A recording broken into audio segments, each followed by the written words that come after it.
And for those who did manage to get their hands on a backup generator, there are quite a few safety tips that you should keep in mind when you're going to use them. That's right. News Channel 18's Kristen Majorano joins us now with more. Kristen, do we have any outages yet in Tippecanoe County?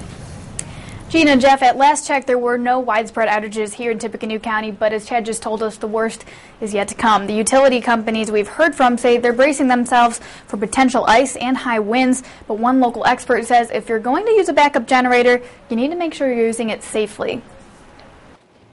Central Indiana electric companies have their eyes to the skies this week for potential weather-related outages. We do have company meteorologists, and they monitor the storm. We are bracing ourselves. We're always prepared. Representatives at Duke Energy and White County REMC say the biggest concern is ice. The more freezing rain we see, the more issues with the electric systems are to follow.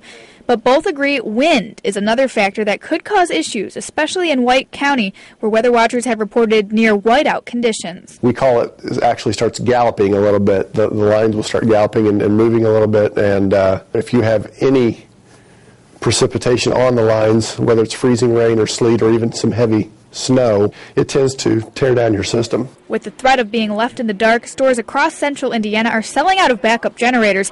Heating and cooling expert Greg Yoder says as Hoosiers hook up these powerful devices, they need to be careful. He says it's imperative that people shut off the connection to the main electric line when they turn on the generator. What they don't realize is they're energizing the whole power grid. If that happens, it could be fatal for those working on the power lines.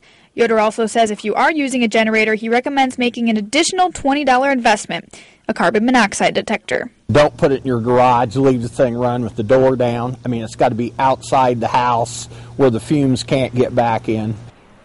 Crabb from White County REMC and Johnston from Duke Energy both say if the power does go out, the companies will try to restore power in a way that gets the most people out of the dark as quickly as possible. They say there's also a focus on areas of public safety like fire departments, hospitals, and police departments. If your power does go out, the first call you should make is to your power company to notify them of the outage. Kristen Majorano, News Channel 18.